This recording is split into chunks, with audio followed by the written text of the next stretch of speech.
As kang daliang dagan sa panahon, hapit na mahuman ang bulan sa Marso Ikson. Ingan na imong tapad, panguta na sa malipayon baka. Ina ba? O unsa magkakamalipayon? Unsa ka from scale 1 to 10, unsa magkakamalipayon? 1, 2, 3, 4, 10 ang pinakamataas, ang pinakataas ina unsa magkakamalipayon.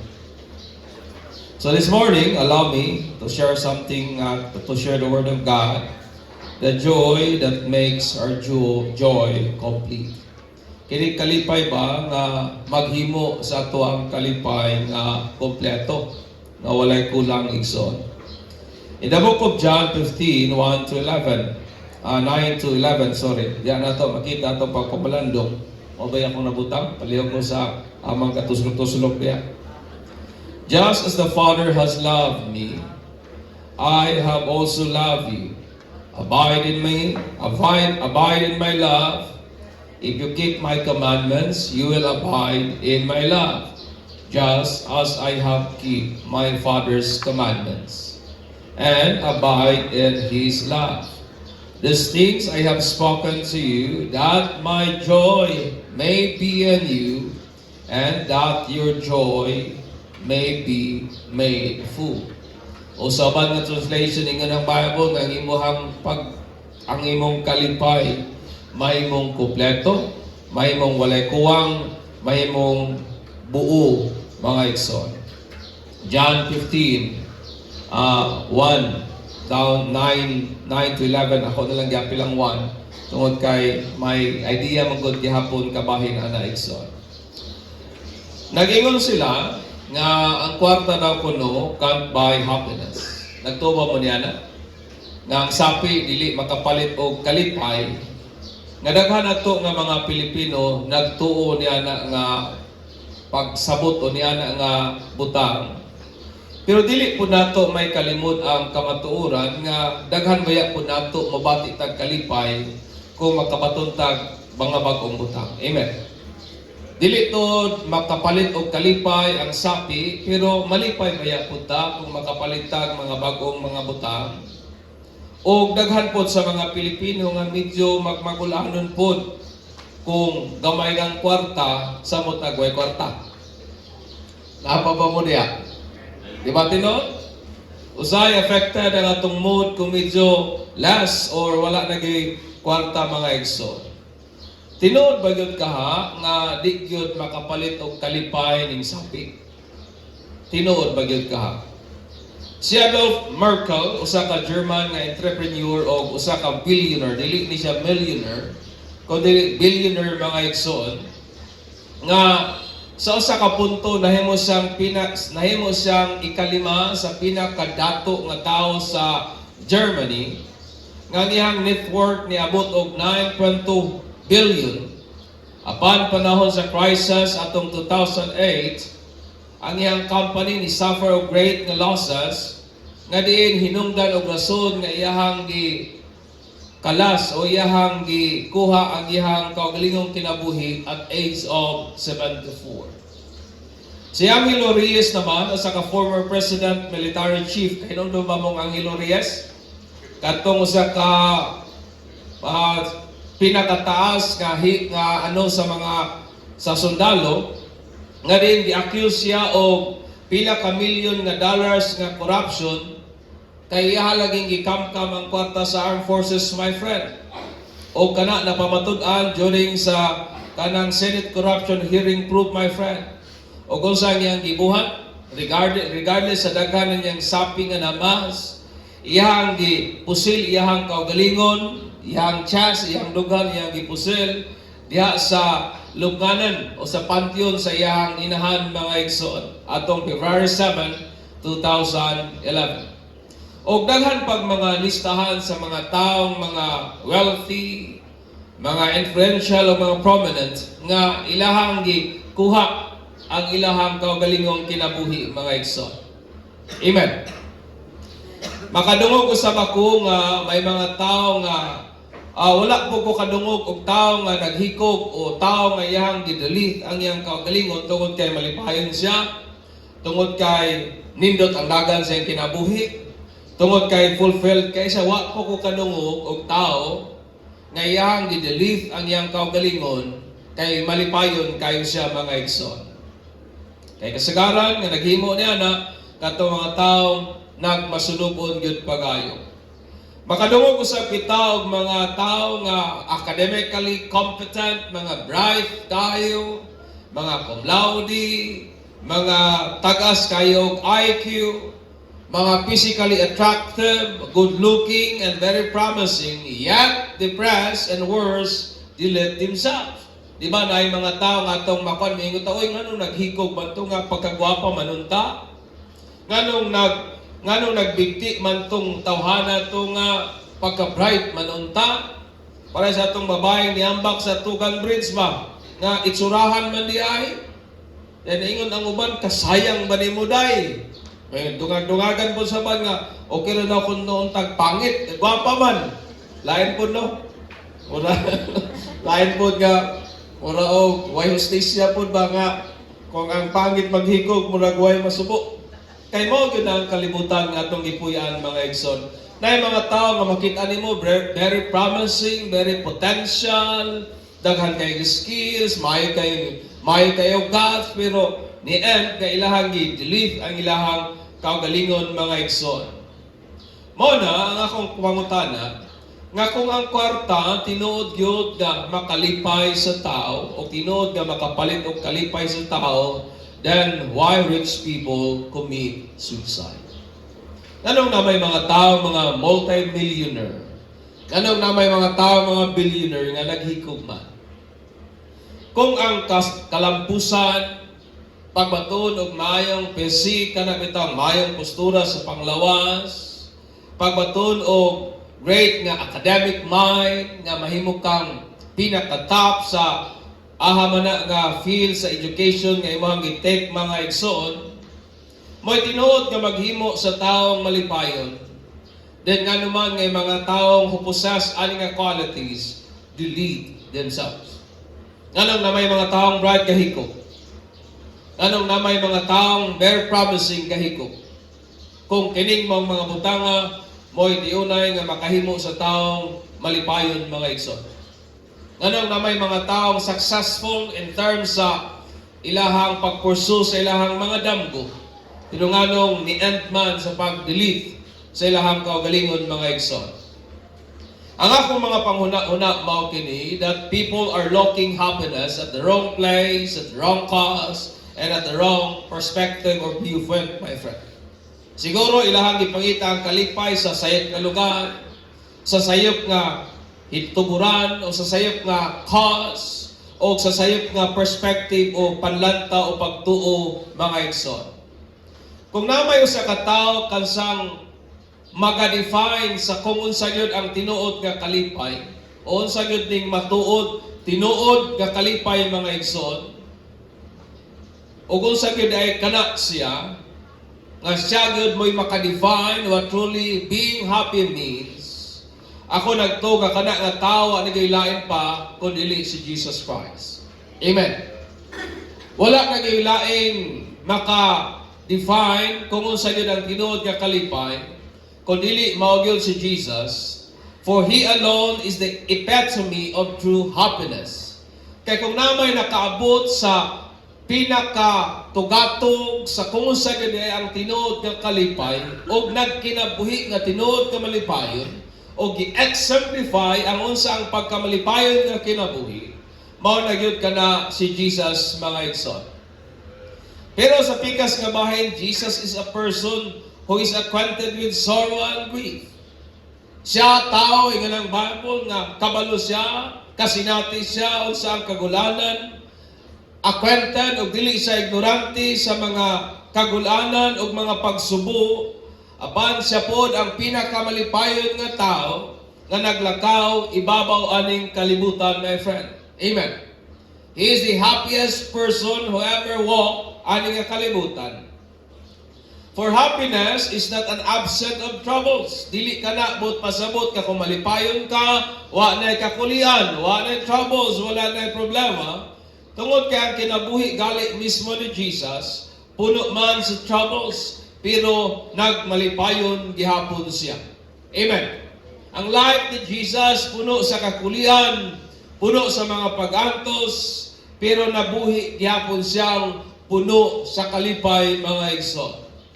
Sa liyang atong lantaon ang kinabuhi ni Jesus, why He still managed to live happy despite sa presence of troubles nga iyang ginaagian, dili man dako nga sekreto na yung mga taong pangutanon nimo, unsa may sekreto nimo nganong gwapa kayo ka, nganong at age of 50 mura gwapa man kay wrinkles, may sila nga secret, di ba? Unsa may imong ginahimo nganong baskog imong lawas ay sila secret. But the things that Jesus gibuhat nga siya nagahimo o siya nga nagmalipayon, mga igsoon, dili dako nga sekreto, dili dako nga misteryo, ug manay butang atong pagalantawon karon. Amen. Amen. Wala butang atong pagalantawon karon, mga igsoon, ug moning mga butanga ang atong makatunan o kamatuoran regarding aning passage nato pong ma-apply sa ato ang kinabuhi igsoon. Una, that Jesus abides in His Father's love. Nga si Jesus nagpabilin, nag-remain, He stayed diha sa gugma sa iyang Ama in verse 9. Si Jesus, iyang gisugo ang iyang mga disciples nga ikip ang kasuguan sa iyang amahan, ingon nga giunsa pod kini niya pagkeep. That is the command of Jesus. To keep His Father's commandments just as He keep them, my friend. Kini nagpakita nato nga si Jesus, ihabang gina-practice ang usa iyang ginawali. Iyang ginakinabuhi ang usa iyang gina-preach. Iyang ginakinabuhi usa iyang ginatudlo, mga igsoon. Og ang pag-keep sa commandment is to abide in His Father's love. Ang pagtipig sa kasuguan sa iyang amahan, mao kanang pagpabilin sa gugma diha sa iyang amahan, ingon niya, just as He keep His Father's commandment and abide in His Father's love. Ingon nga siya, iyang gitipigan ang sugo sa iyang amahan o nagpabilin diha sa gugma sa iyang amahan, mga igsoon. Understand me, for the only way to express our love for Him, kaya ang bugtong pamaagi nga atong may ekspresar, may pakita ang atong gugma nganha kay Jesus is only by keeping His commandments. Amen. Ang way nga atong ma-ekspresar ang atong love nganha kang Jesus is pinaagi lamang gayon sa pag-keep sa iyang kasuguan. Murabag kita nga mga bana, may mga way kita sa pag-ekspresar sa atong love sa atong partner, maman po sila nga rin kanato. Maman po ng atong mga anak kanato o kita ngato sa atong mga kabataan, mga igsoon. Pero kang Jesus, ingon niya, the only way for us ngatong maipakita nga kita na higugma nga kaniya is by keeping His commandments. Thus, ingon niya in John 14:15, if you love me, keep my commandments. Amen. Mo nang ningon si Jesus nga kung inyo kong gihigugma, tumana, tipigi, ikip, buhata, i-obey ang akong mga sugo nga naha kaninyo. O ang love ani nga context is ang word nga agapaw. O mao kana ang present tense sa gugma. Mao kana ang present tense sa gugma.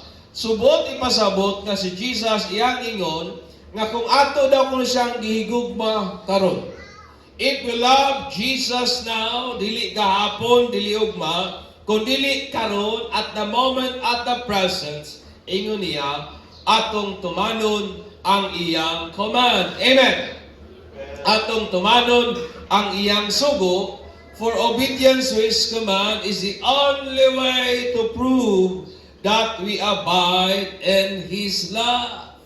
Kaya ang pamagi nga atong mapamatud-an nga kita nahigugma nga na sa Dios, mao gyud kanang pagtipig sa iyang kasuguan o pagpamatud usab kana nga kita nagapabilin diha sa iyang gugma, mga igsoon. Si Jesus dili siya inferior ngadto sa amahan with regard to divine attributes. Remember, nga ang anak, ang espiritu, o ang amahan, they are co-equal in power. Pareha sila sa pagkagamhanan, pareha sila sa kinaadman, pareha sila sa kanang kahibulungan, they are co-equal with regard sa divine attributes. Pero si Jesus, willingly nga nagsabita sa iyang kaugalingon ngadto sa pagbulutan sa iyang amahan. Ang Isaiah 53 nag-ingon man gali, Isaiah 53:10, ingon ang Bible, "But it was the Lord's good plan to crush him and cause him grief." Plano sa Dios nga usaman siya sakiton. Ingon niya, "Yet when his life is made an offering for sin, he will have many descendants. He will enjoy the long life, and the Lord God's plan will prosper in His hands." Ngayon ang Bible, "It please the Lord," gikalipay sa Dios, nga sakiton ang iyang anak, kay pinagi sa iyang anak, ang katuyuan, ang plano sa Dios, mag-uswag mga igsoon. Tungod kay ang plano sa Ginoo, mao man gyud ang kaluwasan, ang redemption, ang pagluwas kanato nga mga tao. Si Jesus nasayod sa klaseng suffering, sa klaseng pain nga iyang agihan for the purpose of redeeming humanity. Kabalo si Jesus sa klaseng kamatayon nga iyang agihan. Kabalo si Jesus sa klaseng pag-antos nga iyang sination para lamang sa pagluwas nato mga igsoon. Mabitaw na nga nag-ampo siya in Matthew 26:39, ingon, "My Father, if it is possible, let this cup of suffering be taken away from me." O sa ingon ni Jesus, "Yet I want your will be done, not mine." Di ba? Amen? Katong dito siya sa Gethsemane, nag-pray siya before ang crucifixion, before ang trials. Kabalo si Jesus unsay iyang agihan. Pero iyang mga pagampo amahan, kung pwede lang unta. Pero iyang ingon, dili man gud pwede. Kaya kabubuton sa amahan, mao man gyud kato. Das ingon ni Jesus, "My Father, let your will be done, not mine." Amen. O tungod kay gituman ni Jesus ang kabubuton sa iyang amahan, Philippians 2:8-11 nag-ingon, "And being found in appearance as man, He humbled Himself by becoming obedient to the point of death." Nagmatinud-anon, nagmatinumanon siya, maski ngadto sa kamatayon, even death on the cross. Therefore also God highly exalted Him and bestowed on Him the name which is above every name, that at the name of Jesus every knee should bow, of those who are in heaven and on earth and under the earth, and that every tongue should confess that Jesus Christ is Lord, to the glory of God the Father. Amen. O tungod kay si Jesus, nagmatinud-anon, nagmatinumanon man hangtod sa kamatayon, thus the Father exalted the Son to the glory of the Father's name, mga igsoon. Understand me, when God the Father sent His Son on mission on earth, wa man nag-ani si Jesus sa kalibutan kay nagpahayahay. He came to serve, He came to suffer, He came to serve sa pagbulutan sa iyang amahan. Nasayon si Jesus for certain, unsang iyang sination, kabalo siya unsang iyang pagatubangon o iyang sination ng consequences o ang ultimate nga penalty sa sin nga mao gyud ang kamatayon nga to sa cross, mga igsoon. Nasayon si Jesus kay iyang mission dili sayon. Nasayon si Jesus kay iyang biyaan ang iyang mayong kahimtang sa langit og model siya among sa mga makasasala. But what keeps Him going? Pero unsa man ang nag-motivate, unsa man ang nag-push kang Jesus nganong nakahimo man siya sa maong butang as kang lisura mga igsoon. Ang butang nga gibuhat ni Jesus dili gyud dako nga sekreto. Kaya ingon, He only abide in His Father's love. Nagpabilin si Jesus diya sa gugma sa iyang amahan by keeping His Father's commandments. Nagpabilin siya sa gugma sa iyang amahan, pinagi sa pagbuhat, sa unsaman, kasuguan, pagbulutan sa iyang amahan, mga igsoon. Understanding, for the joy of Jesus is to obey His Father's will. Amen.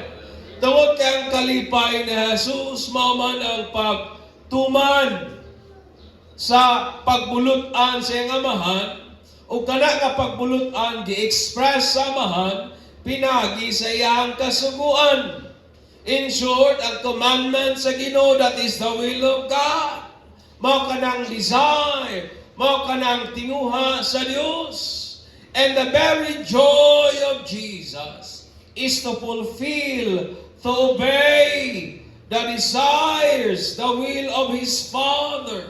In short, ang kalipay ni Jesus is to obey His Father's will. That is the joy of Jesus. Amen. Mao na ang kalipay ni Jesus. Ikaduha, ang mga disciples naman abides diha naman sa gugma ni Jesus in verse 11. Aning a verse, Jesus plainly said, the things that make His joy, that makes His disciples' joy complete. Aning a verse, gilatid o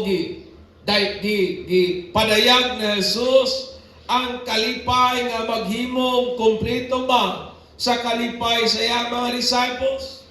O ang butang nga magkompleto sa kalipay nila, dili makaplagan sa kalibutan, dili makaplagan sa kauswagan, dili makaplagan sa mahandi, dili makaplagan sa mayong panglawas, nor dili makaplagan sa pagbaton og mga bag-ong mga butang, nor dili nimo makaplagan diya sa gugma sa imong panimalay o sa imong opposite sex.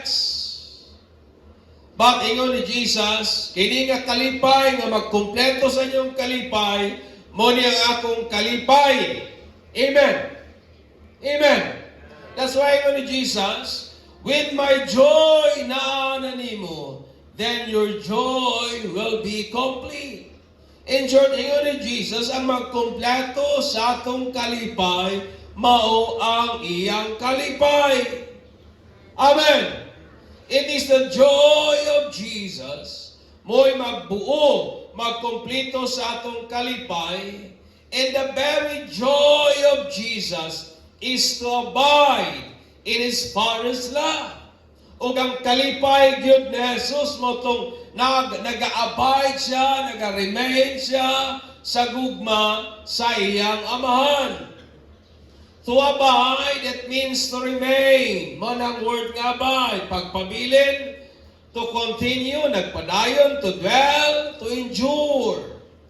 O sa simple nga term, it means to remain in the same position or same place over a period of time. Kanang word nga nag-abide, it means nagpabilin ka diha sa maong lugar, maong napita, maong nga posisyon sa taas nga panahon. That is the word abide. Mura bang imong balay nga nagpuyo ka sa taas na nga panahon, that is the idea of abide, mga igsoon. It means to reside, to stay, live, lodge, tarry, or dwell. Kanina gulagway sa usa ka tawo that remains where it is. Nga nagpabilin siya kung hayon man sa nahimutan, continues in a fixed state or endures. Nga naa ka diha, luyo sa daghang problema nga imong nasinatian sa kinabuhi, pero nagpabilin ka ng lugar, it means you abide ana nga place, mga igsoon. Usa man nato pagkasiguro that we abide in His love. Usa man nato pagkasayod nga kita nagapabilin paghihapon diya sa gugma ngayon ni Jesus? The answer is this: if we keep His commandments. Amen. Ang tubag, kana kung ikaw nagatipig, nagabuhat sa kasuguan nga iya sa Dios. Sama sa giingon ni Jesus nga iyang ginatipigan ang kasuguan sa iyang amahan ug nagapabilin diha sa gugma sa iyang amahan, mga igsoon. Ug ang pulong naman nga keep, usa ka ni ka Greek verb na ang meaning, it means to guard, to observe, to watch, o kandi nag-convey og usa ka attentive care sa pag-preserve sa something or someone nga dili kini mawala or dili makurap, mga igsoon. That is the word pagtipig. So keeping His commandments, understand me, nga pag-keep sa commandments ni Jesus, murabag naghulagway sa usa ka tawo nga iyang gi-preserve ang iyang cultural heritage through sa pag-inhabit niya na. Iyabang gi-preserba ang iyang mga kultura, pinagi nga iya kanang ginapuy-an, mga igsoon. Example, kanato nga mga Pilipino, usa sa ato ang gesture sa pagrespeto kining mag-bless o mag-amin. Inyo pa ba ning ginabuhat? Usa ka na ka gesture sa pag-respect. Mabitaw na nga atong ginapaamin ang atong mga anak, ginapaamin nato tong mga medyo mga kaapu-apuhan na nato, o ang pag-amin, pangayo usap ka nagpagpanalangin sa tao nga imuhang giaminan. Because ang word sa kanang sa diyang nag-aamin ang bata, o maingon po ka, mo response po ka, simply as that you are blessing imong ginapanalanginan kanang apo baka nimo, anak baka nimo nga nag-bless nimo, mga igsoon. Usab po sa nindot nga kultura nato nga mga Pinoy nga nagapangayo taog pagpananghid before mulakaw ug moabot. Napabanin ninyo karon? Sa di pa mulakaw, mapa moadto nako. Pag abot, mapa naan ako. Di ba mo na kultura nato nga mga Pinoy? And usapod sa itong ginabuhat, nga kung mo-response usap kita sa medyo may mga edad na, dapat kanunay, ingon pa niya na ay ikog ba, na ay address, ginabuhat man din ninyo. Nga, ginatuluan nato atong mga anak nga kung makigistorya sa mga elderly, dapat na ay sumpay, apong, o uncle, auntie, lolo, lola, di ba? Ahamang kadong, dili kami ngulag dito, dapat ngayon, adto ko dito la. Ano ba? Dito ko paingon lo. Naging permi ikog, naging permi proper nga address, mga igsoon. Maayo na nga kultura. O ginaunsa nato na pag-preserve aron dili na mawala is ato kanang gina-practice. Di ba tinuod? Ato nang ginatudlo sa atong mga kabataan. O nang ako dili na mawala sa ako ng pagtudlo, pag-bless, kay mo po dahil gitudlo sa mo. And na-preserve ka na nila tungod kay ilahang gina-inhabit, ilang ginakinabuhi, ilang gina-practice. Kaya kung dili nato na himuon, o dili nato na ipadayon nga practices, mga igsoon, mawala gyud na nga maayo nga kultura o values nato nga mga Pilipino, mga igsoon. Understand me, the joy of Jesus is to abide in His Father's love. It means to remain. Pagpabilin diya sa gugma sa iyang amahan by keeping His Father's commandments. And ingon nga mga disciples ni Jesus, ingon nga mga tinun-an nga iya gyud ni Jesus, we must also learn to abide in His love. Dapat makatunan usab nato nga magpabilin diya sa iyang gugma, pinagi sa pagtuman sa iyang mga sugo nga ni kanato. For only then that our joy is made complete. For obedience to His command, like Jesus obeyed His Father, is what truly makes our joy complete. Amen. Unsa ang butang nga magbuo sa atuang kalipay kung katuna nato nga magmatinuman sama kang Jesus. Kung katuna nato nga mahimong magmatinumanon sa pagbunutan samahan, sama sa pagkamatinumanon ni Jesus. Remember that the very joy of Jesus is to abide in His Father's love. O ang pagpabilin diha sa gugma sa iyang amahan, mao ang pagtuman sa katuyuan, kabubuton, ug sugo sa iyang amahan. O kung ikaw ako magmatinumanon kita sama kang Jesus, mao kini ang magbuo sa ato ang pagkamalipayon, mga igsoon. Amen. The joy that makes our joy complete isa dihang katuna nato nga magmatinumanon sama kang Jesus. Napa pa mo diha? Obedience is not only express our love for God. Kani bitang atong pagtuman, wala man lang nagpadayag na nahigugmata sa Ginoo, no? It doesn't only express that we love God, kay ingon ang Ginoo, if you love me, keep my commandments. Ingon ni Jesus, kung nahigugma gyud mo nako, hala, tumana ang akong mga sugo. Mo na nga kung nahigugma gyud ta sa Ginoo, kitang mga bana, higugmao nato atong mga asawa because God said, love your wife. Amen. Kung nahigugma gyud ta sa Ginoo, tumano nato yung gingon nga atong panggaon kining atong mga kabataan. Dili ta magmapahitason atong hunaon nga mas maayo ang uban kaysa nato. Uban sa kung unsa man ang mga butanga gisugo sa Ginoo kanato, pag-expressar kana nga nahigugma di ay ta sa Dios. It is also our personal testimony that He loves us. Sa pikas nga bahin, kining atong pagtuman sa giingon sa Ginoo, pagpamatuod di ay kana nga konbinsido kita nga nahigugma pod gyud di ay siya nato. Napapa mo diha? Tungod kay ang pagbuhat sa kabaliktaran, motong imong gidudahan nga nahigugma gyud ay ang Dios nimo. In short, disobedience to the commandments of God, it is your personal testimony that you doubted nga ikaw gipangga sa Ginoo.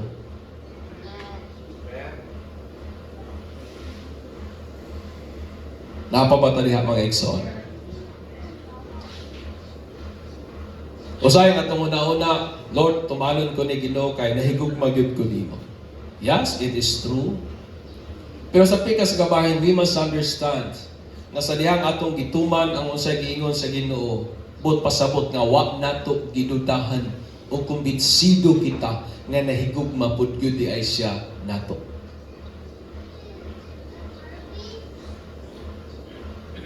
Amen.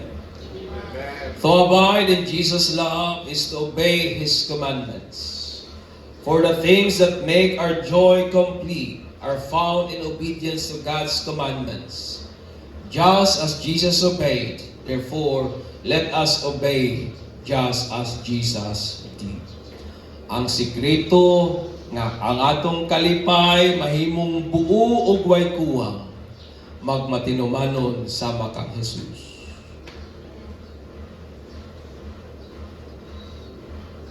Di ba dili man nako nga sekreto, lisod lang himuon. Lisod lang buhaton pero mao kanang sekreto.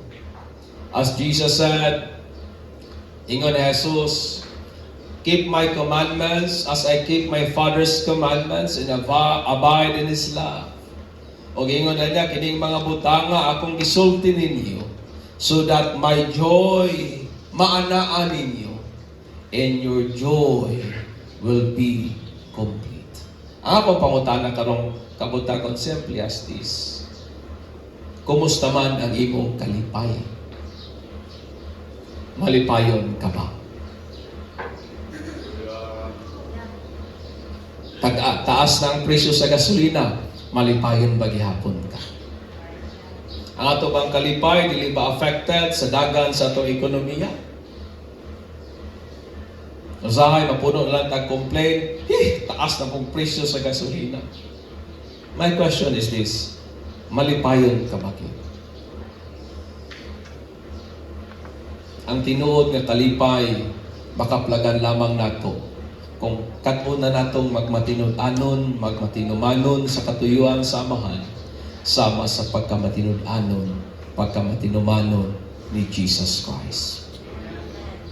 Bisan pag-unsa ka ka-successful, bisan pag-unsa ka daghan ang imong nakapot sa kinabuhi, bisan pag-unsa ka kagwapa o kagwapo, bisan pag-unsa ka academically bright, without the joy of Jesus, nga mo'y magkumpleto sa atong kalipay, still kulang gihapon ang atong kalipay.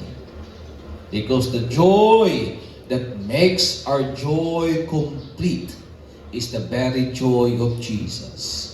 And the very joy of Jesus is to obey His Father's will. That's why, balikon ako akong pangutana, malipayon ka ba? Wala ginito mag. Ganyan pa yung akong malipayon. Karoon lang yung medyo na hinoktok kamay. Tungod kay, importante yun, aning kinabuhiya, katuna nato ang mahimong magmatinumanon sa katuyuan, kabubuton sa Dios, mga igsoon. Manindog ta, and let us give glory to Jesus.